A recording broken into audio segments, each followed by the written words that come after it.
chill. Season 7 arrives at the iceberg as the iceberg collides with the island. Discover new areas such as Frosty Flights, Polar Peak, and more. Uncover what's new in the Battle Pass. Rule the skies with the new X-4 Stormwing plane. And change the styles of some of your favorite weapons and items with wraps in Battle Royale.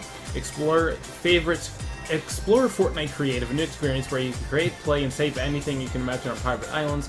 Inside the world, the Stand and Fight campaign comes to an exciting conclusion as Candy Valley Act 3 is released. Battle Pass, new season, new Battle Pass 100 levels, over 100 rewards available in-game right now for 950 V-Bucks. Find out more information there. Creative, imagine, build, and battle like never before. In the early release of Fortnite Creative, Battle Pass owners will have early access to their own creative islands for 1 week, then all players receive islands on December 13th, 2018. Let us know your feedback. X-4 Stormwing plane, dual barrel roll, control the skies alone or with your wingman with the plane. Wraps, give your weapons and vehicles a new look with wraps. Level up your Battle Pass to unlock the different wraps. Then equip them in your locker to items like vehicles, shotguns, rifles, and more. So I'm looking forward to those. Act 3 for Save the World.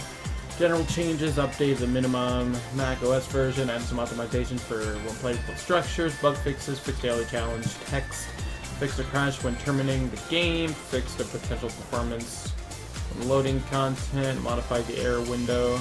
Okay. Performance, improve the data layout of Xbox One to improve loading times, made the Fortnite taskbar icon blink Windows only upon successfully entering a lobby after the matching.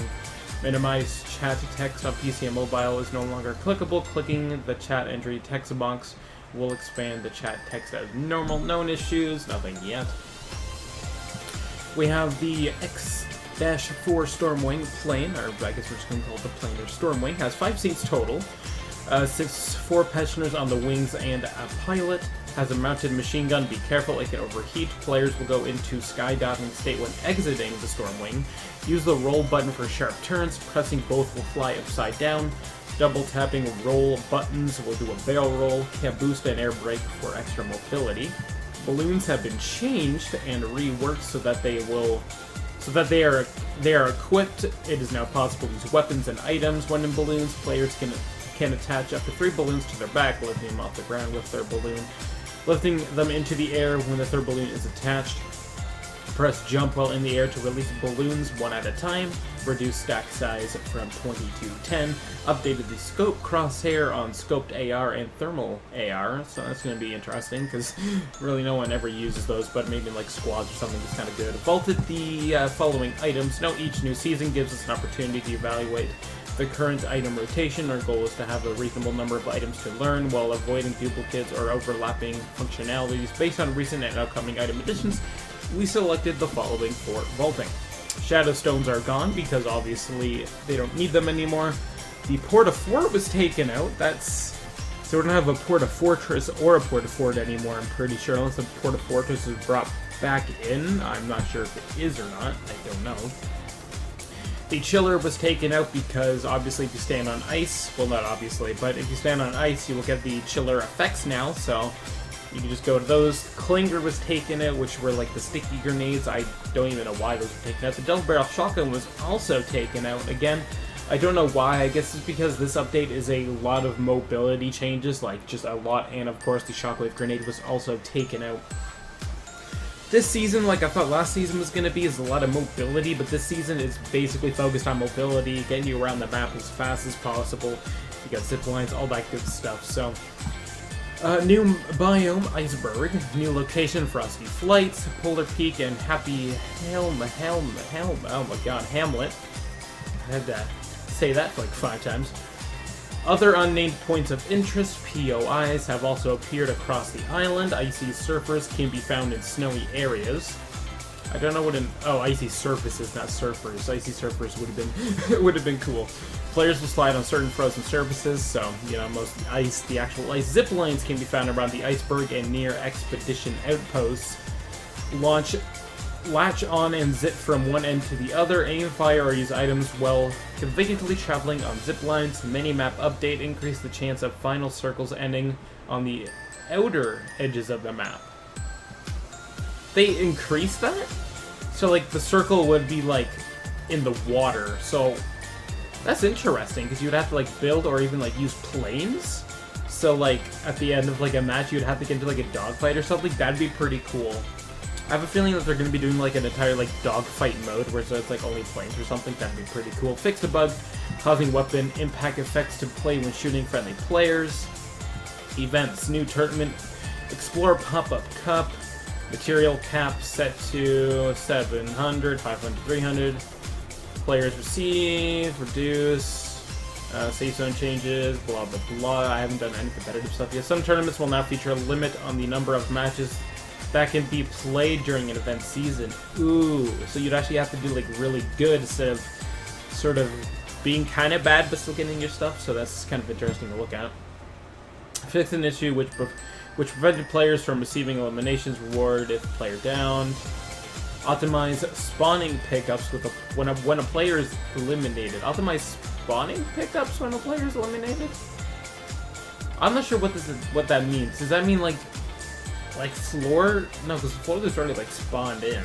I don't even know what that means. If you guys know, let me know. Optimize the performance of the dynamite fuse. So I'm guessing that goes faster now. Switch audio performance improvements, minor switch rendering optimizations, audio changes, reduce the volume of bullet and pickaxe impact audio on the starting island. Added a hit notification audio cue when a vehicle you're riding in receives damage, so that way you can actually know, which is good. Fix an issue that would cause an in-air glider audio to continue playing when eliminating a glider player. Yes, this was a big issue when playing in like limited time modes, because you would hear people like swooping in but there'd be no one near you, so I'm happy that's fixed because that's so annoying. Fix an issue that would cause vehicle audio loops to get stuck on.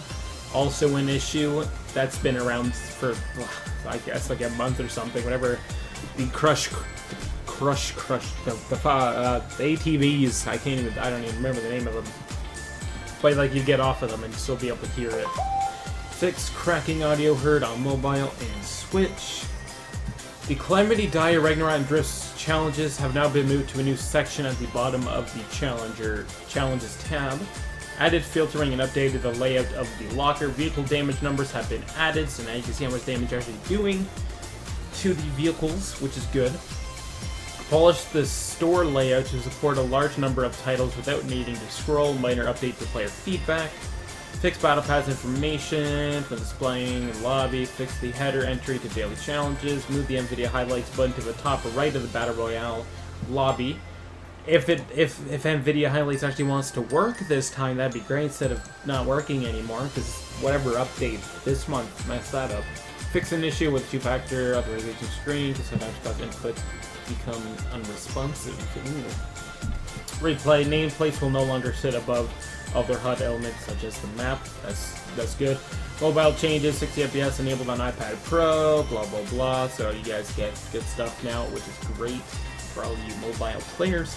Creative mode, we'll be taking a look at that later. Creative Hub provides access to your own island, the islands of other friends who have joined on the server, or featured islands selected from the community. Oh, that is huge. That's actually so huge. So, is Fortnite gonna like pick like best islands every week or something, and like you can like go to them and check them out or something? That's actually so cool. Oh, that's actually so cool. It's like a Minecraft server or something. That's actually sick. Players' islands are your creative space that automatically saves. I don't know if you can have different save files for your island. We don't know that yet. Players will be able to keep a server active for up to 4 hours at a time. That's also pretty cool as well. So basically, if you start an island, it's going to be up there for 4 hours. Your island will be saved, but you know, every 4 hours you're going to have to basically turn it back on. Battle Pass owners will start with 4 islands to allow different creations. So yes, it is confirmed now that you can have multiple islands, which is also so cool because you can have like one for your friends, one for training, one for whatever, and then one for like the Fortnite community to choose, which is honestly like that's so cool. It's gonna be able to feel those creative people who come from like other games like Minecraft or like Roblox or some shit, that they can just do whatever now, and that's actually so cool. So I will be doing a video on that later today. Friends can visit your island, and island owners can set permissions to determine if your friends can edit / build while visiting. Also cool. There's been some phone changes. Fly mode allows players to quickly travel around their island and create in mid-air double jump to start flying. That's in creative. Okay, right. My island menu, the game settings tab sets health. The island tool tab resets your island back to its original state and sets who can build your island. Creative inventory. From the inventory menu, inventory allows you to spawn prefabs, devices, weapons, or consumables. Use inventory to create your own chest or llamas for your island filled with items that you select, this is going to be so much fun to use. This is going to be great. Prefabs and pre-made structures the player can place on the island with throwables. Devices are placeable items that allow you to create games, which is also just super cool. Prefabs, 8 obstacle courses, 25 buildings from Battle Royale, 34 galleries of building tiles and props. The devices you can choose are ice blocks, damage rails, speed boost, timers, square boards, and player spawns. And then you can also, from Battle Royale, they brought spikes, chiller, bouncers, launch pads, mounted turrets, and cozy campfires. That's kind of random, but okay. The memory bar at the bottom of the HUD provides feedback. There's a change. Social players will have the ability to join and progress games with any of their Epic Game friends. Even if they are not in a party together, find your friend in the social and select creative server. That's pretty cool. Replays will record the entire 4-hour play session. However, there will be a saved in 30-minute individual file, so they're going to be saved 30 minutes at a time. So if we're doing time lapses, also pretty cool. Creative buttons added as a new creative visibility setting. The creative visibility is off in the tool by default, so buttons will be hidden unless they are turned on. All the Save the World stuff if you guys do play that, but that is the patch notes.